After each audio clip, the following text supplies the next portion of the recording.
moi, j'ai travaillé le cuir à partir de 1976. J'étais à l'Université Laval, je faisais un bac en anthropologie. Puis là, ben, de l'argent, ça pousse pas dans les arbres. Donc, je travaillais les fins de semaine dans la restauration, à l'hôtel Hilton et à l'auberge des gouverneurs. Et le soir, souvent, ben, j'ai commencé à travailler le cuir comme ça, faire des petites bourses, des petits sacs que je vendais aux employés au Hilton. Ça a commencé comme ça. Puis, c'est ça, en 1976, j'ai travaillé quand même un an et demi au Hilton. J'ai ramassé des sous. Après ça, je suis parti en voyage 4 mois. Puis quand je suis revenu avec ce qui me restait d'argent, j'ai ouvert une boutique à Jonquière qui s'appelait à l'époque Les Mains Agiles, AGILES. Ouais, fait que ça, j'ai eu cette boutique-là pendant 8 ans. Je l'ai vendue en 85. Les premiers meubles qu'on a vendus, c'est un des amis, dans le fond. Moi, ça m'a pris tout mon petit change pour faire le meuble, là, parce que j'avais pas d'argent à l'époque. Il faut savoir comment le faire, parce que ces meubles-là, on les fait d'un bout à l'autre. C'est pas une restauration qu'on faisait, c'est du neuf. Ouais. Mais il était habitué de restaurer les meubles. On faisait de la restauration, il y avait une ça. Expertise à ce moment-là. Puis tu faisais aussi de la teinture de meubles. De la restauration et de la teinture. Oui, à cette époque-là, je travaillais je faisais de la restauration pour tous les magasins de la région. C'est moi qui réparais les meubles en cuir, donc, tu as une coupure, tu as un scratch, bon, faire la couleur, faire le touch-up, puis bon, réparer le meuble en question, ou changer un morceau en cuir, ou bon, c'est moi qui faisais ça pour tous les magasins de la région. Les meubles, dans le fond, ça a commencé comme ça. Avec les reliefs, ça a commencé après avoir fait les premiers meubles. Oui, on a fait les premiers meubles, on a fait une exposition à Montréal. Puis après ça, on a fait le salon d'habitation qui était au mois de février. Puis là, tu as fait une dizaine de tableaux pour le salon de l'habitation. Ils se sont tous vendus. Ah, OK. Là, je dit, ouais, OK, c'est correct. Ça, tout. On en avait fait 10, les 10 sont vendus. Après ça, on en a refait encore une vingtaine. Là, la couleur est réapparue à un moment donné, ou dans les débuts, je ne sais pas si vous avez vu tout à l'heure, j'ai, vraiment par inadvertance, dans le premier en fait, c'est vraiment le premier tableau. Ça, c'est le premier, oui. Puis à un moment donné, Gilles dit, Daniel, il dit, je fais quoi là? Tu vas faire quoi avec? Un coup, tout ça, c'est fait. J'en parle encore. Ben, ça fait longtemps que je fais ça. Écoute, ça fait quand même 37 ans que je travaille le cuir. Donc, je connais le matériau. Mais aussi, le fait d'avoir fait beaucoup de restauration de cuir aussi, me permet de connaître le cuir dans tous les sens. Tu étais même publicité au Centre des métiers du cuir. Oui, c'est ça. Au niveau de l'école des métiers du cuir, je suis listé comme un des spécialistes au Québec. Là. Parce que c'est pas tout le monde qui est capable de réparer un meuble, de faire la couleur, de changer des cuirs, parce que ça n'existe pas dans la nature. Oui, c'est vraiment... Encore la semaine passée, j'en ai fait un, il était comme jaune moutarde. Écoute, c'est des meubles allemands qui valent un prix de fou. Mais lui, il a tout l'ensemble, le monsieur a tout l'ensemble, sauf que une place, le siège est brisé, tout coupé, il est cassé. Personne ne peut y réparer ça, c'est absolument impossible. Bon, il me l'a amené, j'ai pris le cuir, j'ai fait la couleur, on a réparé le meuble, il est reparti, il était neuf. C'est le fun.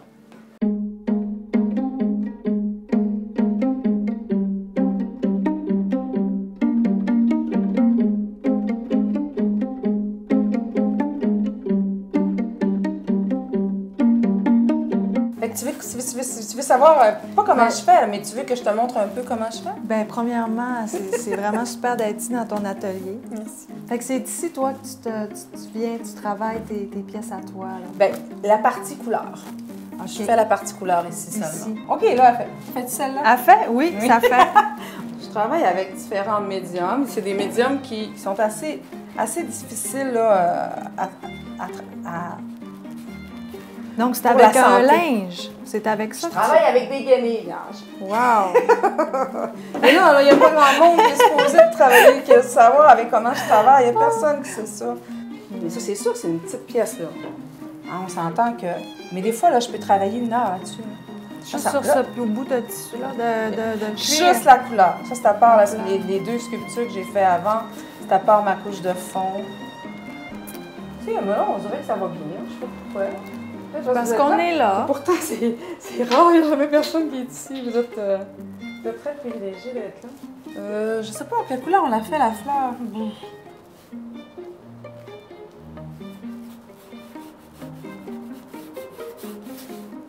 Je sais pas. Moi, étant donné que je suis ben, je sais pas de fois en fois qu'est-ce que j'ai fait. C'est tout le temps unique. C'est toujours, il n'y a rien qui est planifié. Non, j'aime pas ça. J'avais abandonné il y a longtemps. Des fois, on pense que c'est fini, là, mais elle n'est pas finie la pièce parce qu'il faut que les couleurs lèvent. Qu'est-ce que tu veux dire? Il faut que ça lève, il faut que ce soit tripant. Il faut pas que ce soit fade. Ça, c'est pas mal à mon goût, malgré que la couleur, la fleur est un petit peu, je dirais, un petit peu fade, là. Mais peut-être que je pourrais en ajouter un peu d'orangé. Puis c'est moi aussi qui fais mon mélange de couleurs. Ah oui? Tu sais, si tu me dis, Daniel, je veux du orange brûlé, je vais t'en faire un orange brûlé, mais ce ne sera pas nécessairement le même que j'ai fait le mois passé. OK. Parce que j'ai pas de recette. Je mélange vraiment, là, comme je file. À tes couleurs. Oui. Ouais. Puis c'est ça, comme je disais, j'ai différents médiums. Puis je le dis pas, j'ai pas le goût de le dire qu'est-ce que je prends. Je suis vraiment un cachetière. Puis comme je dis souvent à des clients, même ceux qui ont une dizaine, 15 tableaux, je leur dis que je suis pas fine. Il faut que je garde des secrets. Ça s'en vient, hein? Ça s'en vient, ça s'en vient. Et puis là, tu disais que l'étape finale, c'est le Tu mettre vois-tu, l'après. c'est comme un peu. Tu vois-tu, Ben, c'est très beau. Il y a différents, tu sais, ça fait Pâques, je trouve. Mhm. Ça fait... Ah, c'est pas mal terminé. Eh non, je sais qu'est-ce qui manque. Attends. Quand je fais ça, là, ordinairement, je sais tout le temps sur quel sac il va. Là, je ne savais pas. Tu vois-tu, ça a donné quelque chose. Puis là, je viens de me rappeler, je fais comme, hein, mon Dieu, je me suis pas attardée à, il va sur quelle couleur de sac? Ordinairement, je le travaille toujours en conséquence. Fait que là, j'ai rajouté une couleur parce que là, je vais le mettre finalement sur un sac. Parfait. Hey, il est beau! Oui, il est super beau.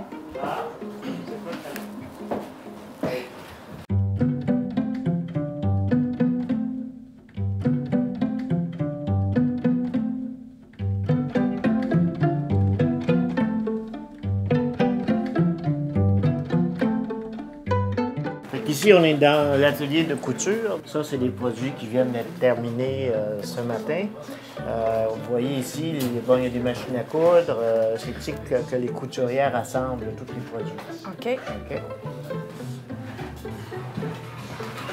Ben, c'est ça, là, on est en train justement d'arrêter les fils. C'est qu'à chaque couture, il y a toujours, ici, ben, tu arrives avec 2 fils, ben là, si tu fais un nœud et tu ne débrûles pas, ton nœud risque de défaire. Bon, encore ici, c'est d'autres étapes dans le fond. Là, on a toutes sortes de petits outils pour poser les rivets, pour poser tous les articles de métal, pour percer, si on a des snaps à poser, si on a des rivets à poser. Tout ça, ça se fait ici. Là. Ça, c'est comme la dernière étape. Là. On est en train de poser les snaps. Après ça, ils vont rester à les coudre. Okay. Une fois qu'ils vont être cousus, ils vont être terminés. Ça, tu vois, ça, c'est le produit fini. Là, on est en train de poser ça. Mais ça se pose avant de faire la couture parce que là, on est entre deux. Là. OK. Et ça, c'est le point de l'assemblage du métal. Ici, c'est le bordel un peu. C'est un vrai atelier. OK, ici, vous voyez, il y a des teintures. Ici, en fait, c'est la finition. Quand on fait des sacs comme ça sur les rebords, on met des teintures ici pour finir justement les cuirs pour que ça ait l'air. Tu sais, regarde, on met une couche de teinture. Oui. Ça, c'est tout fait ici, ça. Ça, c'est un emporte-pièce. Autour, vous avez tous les couteaux. OK? Chaque modèle de bourse a ses couteaux. Tout est découpé ici. Ça, c'est la première étape des bourses. Je vais vous montrer avec un cuir plus épais, c'est plus... Regarde, tu vois, ça, c'est un cuir avec lequel on fait des sacs à douche. Quand même très épais. Puis découper ça, même à l'exacto, c'est dur. Elle donne pas de micro.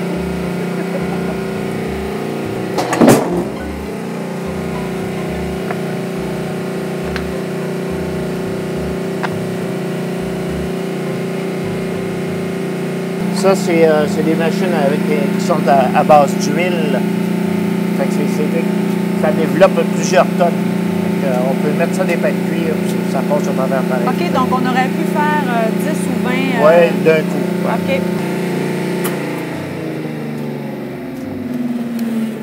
Là, vous avez ici une partie, ça c'est en fait, c'est pour les petites découpes de bois.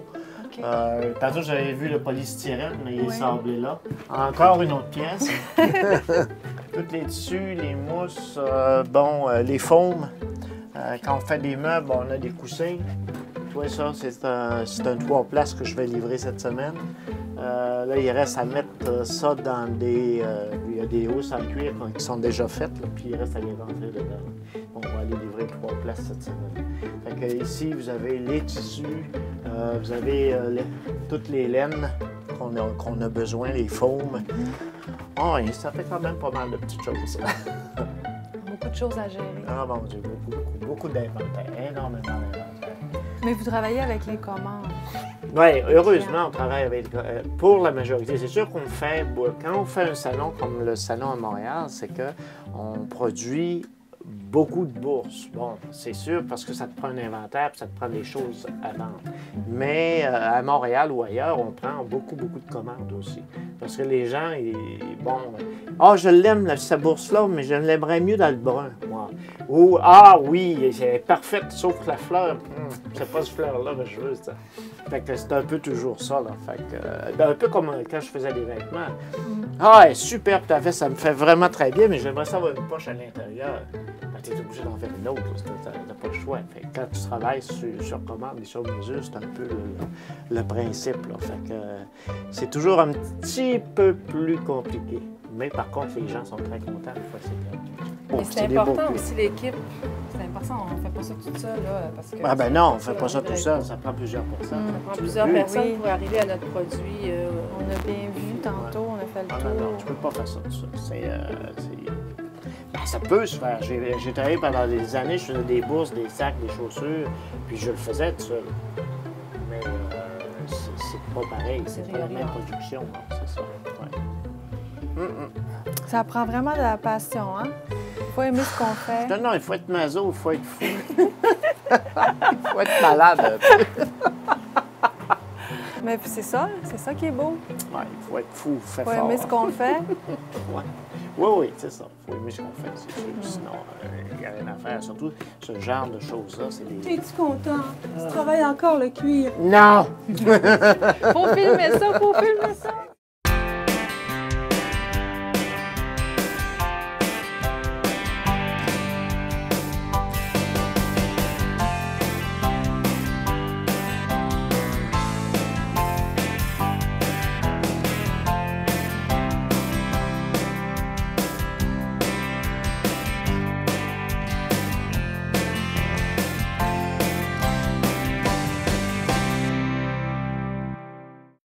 Pneus Airgay, fier partenaire de la Route des artisans.